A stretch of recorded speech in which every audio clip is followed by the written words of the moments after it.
Well, let's get reaction now, and we're joined by Praladh. He is from the Reservoir Hills, and this is part of the eThekwini Ratepayers Association. Mr. Praladh, good evening to you, and thank you very much for your time. Let's start with your reaction to the election of Mayor Mxolisi, or rather Cyril Xaba. Good evening to you, good evening to the listeners as well. Our new mayor, Cyril Xaba, has to prove himself to the people of eThekwini. He definitely has a lot on his shoulders, but and another good thing is if he puts himself together with all the ratepayers associations and civic organizations, who are the people that are working on the ground to make sure the community gets what they want.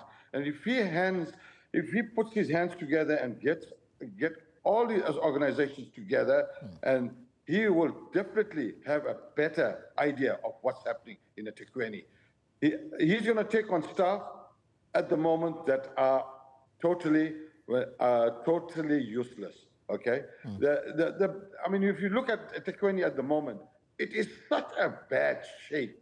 Every road has holes dug. It's been lying like that for 6 months. I mean, it's dangerous to the people walking on the streets, dangerous for the roads.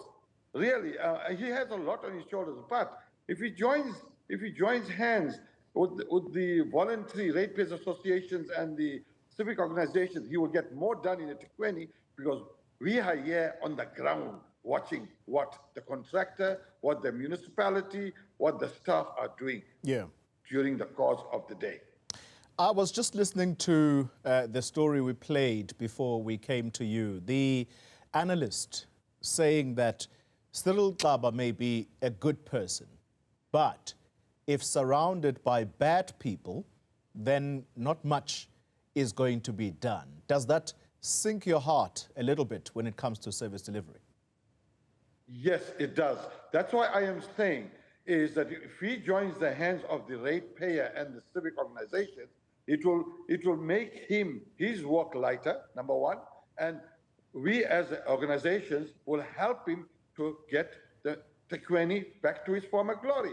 If he's going to look at all his old stuff that are loose baggage, that are just sitting there and doing nothing, I mean, first of all, you look at the contractors they employ.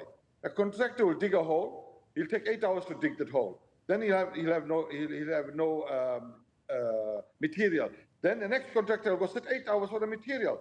And then the next contractor comes and finishes the job. Come on, 3 contractors on one job. That's loss of revenue, loss of money, loss of ratepayers' money. Yeah. That's what needs to be stopped. Well, one of his statements he made today was that it's critical that the city has a functioning and effective early warning system. This is on what he had alluded to earlier, and that is that one of the areas, in fact, it is 2 areas near the area of Pine Town, it's Claremont and Hillcrest to be exact. Those areas had been without water for some time, and he says he finds this totally unacceptable. When he talks about an effective early warning system, what do you think that refers to in practice? Well, if you take Mosley, Pine Town, etc., every day they're having issues with water. I mean, look at Tongaat's issue, 8 months without water. That early warning system is already here. You need to get together and get the people together and get it action. It's no use in saying it's an early warning system, because it's already been there for 8 months, already been there close to a year. I mean, look at Tongaat, 8 months without water, and they still billed for water. The other crucial element here is what the analysis said a little earlier, and that is that the city is dirty, it stinks. What are the mayor's key priorities for you? Oh, well, I mean, if you look at the city, I mean, look at sewer, for instance. That's bad news. I mean, everywhere you go, the sewer is leaking all over the place. And how are you going to keep these rivers clean if the sewer is going into the river? And that has to be done immediately, because if you don't attack the sewer condition, then you're wasting your time. The city will always be dirty. And the issue of crime? Oh, well, that's actually a serious issue. I mean, crime is all over the place. It's throughout eThekwini, and it is bad. Although I'm a security company owner as well, and I know this on firsthand how bad crime is. And everybody now, I mean, the roads have got guards. Come on, we're living in an area. Although it's good for my business, but still, you know, you're living in a society that you can't even do window shopping anymore. If you look at the old days, you will walk into West Street, the windows will be open, you'll do window shopping, the kids will want to buy this, but no more. Now you're scared. Anyway, you'll get a bullet. It's bad. The crime is serious. It's a serious issue. It needs to be handled immediately.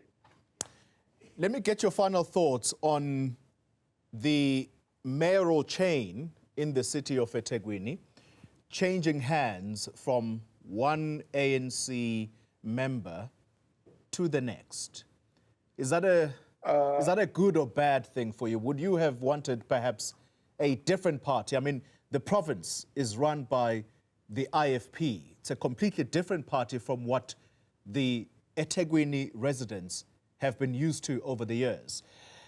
What would have been the ideal scenario for you? Basically, I understand where we're coming from. It was a total ANC eThekwini, okay? But now we have a premier that's IFP, which is fantastic.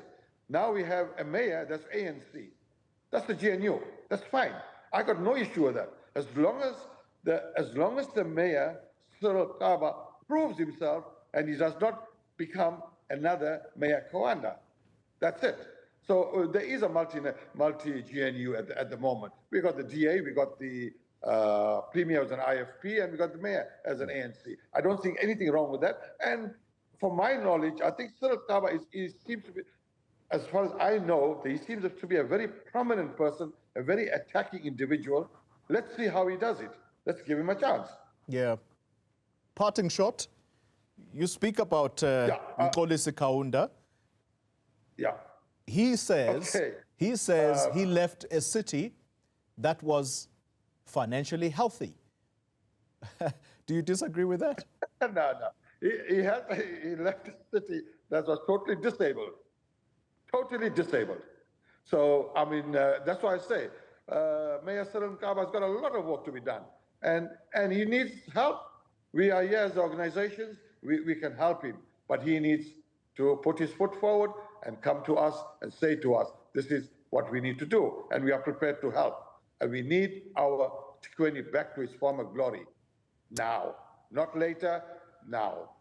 Praladh is from the Reservoir Hills and the eThekwini Ratepayers Association. Thank you very much for your time.